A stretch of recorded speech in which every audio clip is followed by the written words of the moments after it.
अब आपको लिए चलते हैं गुजरात।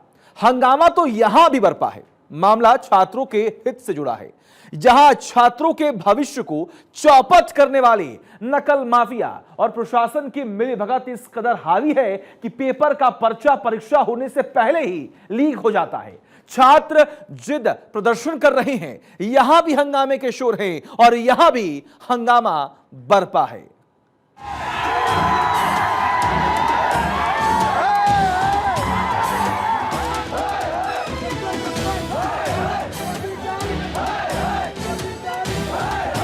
ये गुस्सा उस प्रदर्शन के खिलाफ है जिसने इन छात्रों के भविष्य को चौपट करने का ठेका ले रखा है। आज जूनियर क्लार्कनी एग्जाम थी। ये एग्जाम आपवा माटे अमे 150 किलोमीटर दूरथी આવ્યા અને રસ્તામાં અમને ખબર પડી કે એક્ઝામ રદ થઈ છે। ये आवाज उस नकल माफिया गैंग के खिलाफ है जिसकी वजह से बार बार पेपर लीक हो जाते हैं।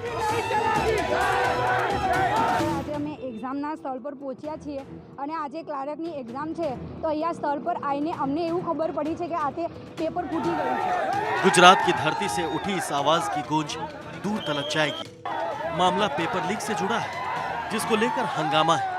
गोधरा, जामनगर सहित प्रदेश के कई शहरों में विरोध प्रदर्शन के सुर सुनाई दे रहे हैं।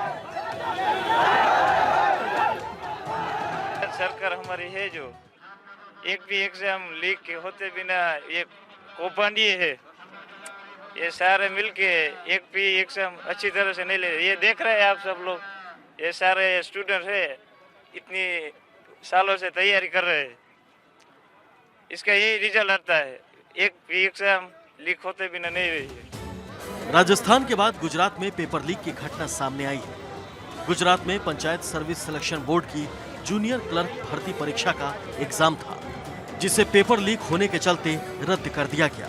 एग्जाम कैंसिल होने के बाद अब गुजरात के कई शहरों में छात्र सड़कों पर आ गए।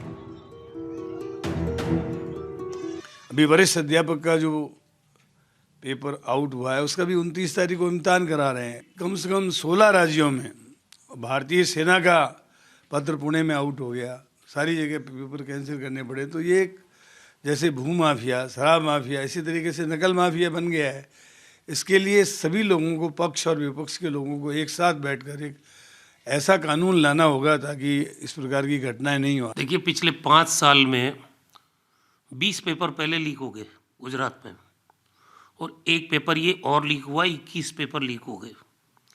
भारतीय जनता पार्टी ने कोई कार्रवाई किसी पे नहीं की, एक आदमी पे कोई लीगल एक्शन नहीं लिया, कोई जेल में नहीं गया। पूरे गुजरात के सारे बेरोजगार युवा बार बार सरकार को सवाल ये पूछते रहे, चुनाव के दौरान, चुनाव के पहले भी, कि आखिर ऐसा क्या है गुजरात में कि 22 एग्जाम्स के पेपर लीक हुए और बावजूद उसके कभी उसकी पुख्ता जांच नहीं हुई, उसके कसूरवारों की गिरफ्तारी नहीं हुई। कमलम और गांधीनगर में किसके तार पूरे पेपर लीक के मामले के साथ जुड़े हैं, उसमें कभी कोई प्रॉपर इन्वेस्टिगेशन नहीं हुआ। उसी का नतीजा है कि आज और एक 22वीं 23वीं एग्जाम्स का पेपर लीक का मामला सामने आने के बाद एक और छात्रों में गुस्सा है तो दूसरी ओर विरोधी सरकार से सवाल पूछ रहे हैं। पेपर लीक पर सरकार को घेरने में जुटी। केजरीवाल ने भी पेपर लीक की घटना के खिलाफ मोर्चा खोल दिया है। ट्वीट कर सवाल उठाया कि गुजरात के लगभग हर एग्जाम में पेपर लीक क्यों हो जाता है। करोड़ों युवाओं का भविष्य बर्बाद हो रहा है। पेपर लीक के बाद अब गुजरात पुलिस भी एक्शन में आ गई है। एटीएस ने 15 से ज्यादा आरोपियों को हिरासत में ले लिया है। इनमें से सिर्फ 5 ही गुजरात के हैं, बाकी 10 राज्य के बाहर से। बता दें कि Gujarat panchayat service selection board की जूनियर क्लर्क भर्ती परीक्षा आज होनी थी, जिसे रद्द कर दिया गया। गुजरात एटीएस पिछले 3-4 दिन से जितने भी शकमंद लोग हैं उनके ऊपर ह्यूमन इंटेलिजेंस, टेक्निकल इंटेलिजेंस के मार्फत उनके ऊपर कंटिन्यूसली वॉच रखी हुई थी। एंड ये जो गैंग हमने कल पकड़ी है, जिसके 15 आरोपियों को हमने पकड़ा है, ये एक अंतर्राज्यीय गैंग है जो अलग अलग राज्यों में काम करती है। बहुत ही ऑर्गेनाइज्ड गैंग है और इसमें बहुत ही दुर्दांत आरोपी कह सकते हैं, इस तरह के आरोपी हैं जिनको हमने पकड़ा है। पंचायत जूनियर क्लर्क के 3,350 पदों पर भर्ती के लिए होने वाली परीक्षा में 17 लाख कैंडिडेट्स एग्जाम देने वाले थे। परीक्षा सुबह 11 बजे से आयोजित होनी थी, लेकिन इससे पहले ही पेपर लीक होने की खबर आ गई और एग्जाम रद्द कर दिया गया। फिलहाल ये साफ नहीं है कि दोबारा परीक्षा कब होगी। इससे पहले राजस्थान में ग्रेड 2 शिक्षक भर्ती का जनरल नॉलेज का पेपर लीक हो गया था। 6 फरवरी को आयोजित की जा रही इस परीक्षा में करीब 13 लाख उम्मीदवारों ने रजिस्ट्रेशन किया था। 24 दिसंबर को पेपर होना था, लेकिन पेपर शुरू होने से ठीक पहले पेपर सोशल मीडिया पर वायरल हो गया। इस दिन करीब 2 लाख उम्मीदवार परीक्षा केंद्रों पर पहुंचे थे। पेपर लीक होने की खबर के तुरंत बाद परीक्षा रोक दी गई थी और जांच के आदेश दिए गए थे।